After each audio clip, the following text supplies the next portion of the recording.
4 October তাদের দুজনের প্রথম দেখা হলো। তখন বিকেল ঘনিয়ে আসছে, বাতাসে শীতের আমেজ।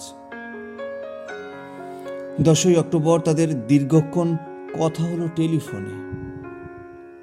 সেদিন ছেলেটি নতুন কেনা টবে একটা গোলাপের চারা লাগালো।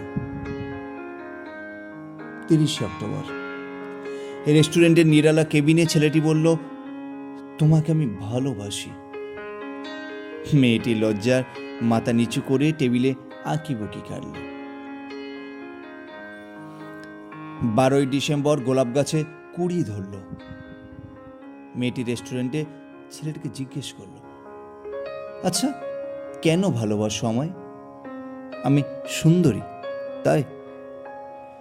ছেলেটি বলল, তোমার চেয়ে সুন্দরী আরও কত আছে। মেয়েটি বলল, আমার বাবার প্রচুর অর্থ তাই? ছেলেটি বলল, তোমার বাবার চেয়ে বড় লোক এখানে কম আছে।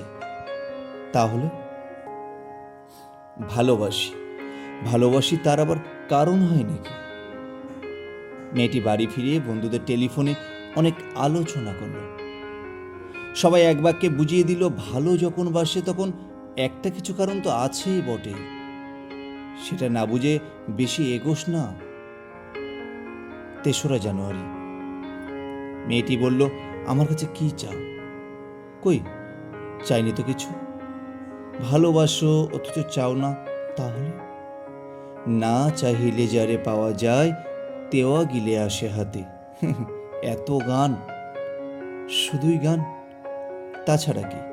কিছু যদি না চাও তবে ভালোবাসো কেন? ভালোবাসি তাই ভালোবাসা দিতে চাই, চাইবো কেন? তুমি সত্যি অদ্ভুত। 10 ফেব্রুয়ারি দুজনে দেখা হলো মেট্রো স্টেশনের পাতালে। ছেলেটি বলল, আমি কাল সারা রাত বাঁশি বাজিয়েছি। সারা রাত সেই সুরের মায়াবী আলোয় তুমি নাচছিলে।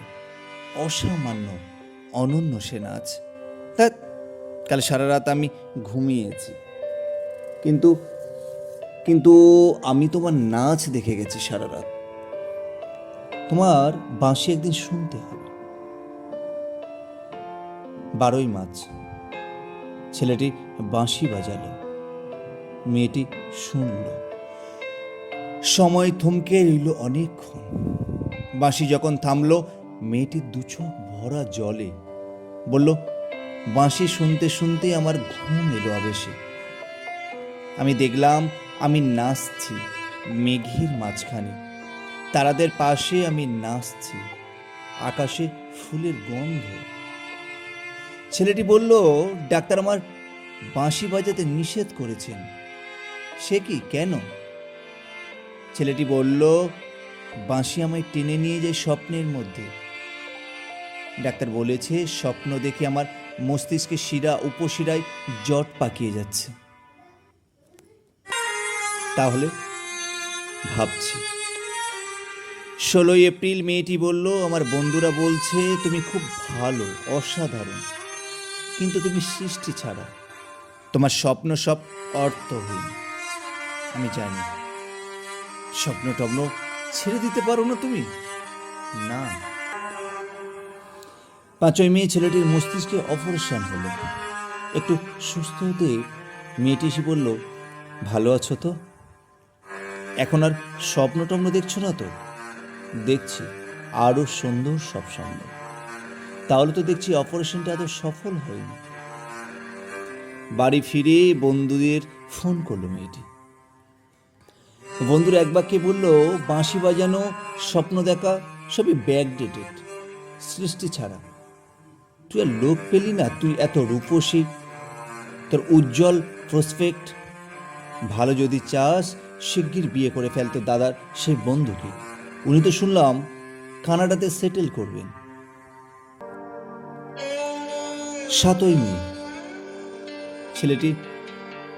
মেয়েটি আবার জিজ্ঞেস করলো, তুমি সত্যি কি চাও বলো তো?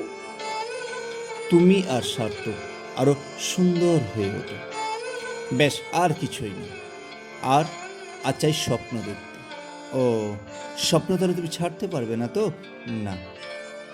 তাহলে থাকো তুমি স্বপ্ন নিয়ে।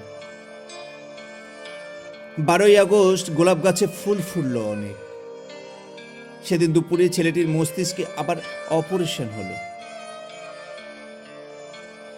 13ই সেপ্টেম্বর ছেলেটি মারা গেল।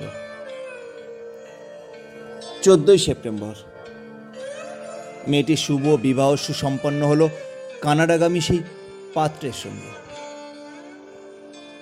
20শে সেপ্টেম্বর গোলাপ গাছটি হঠাৎ ঝড়ে উপড়ে গেল।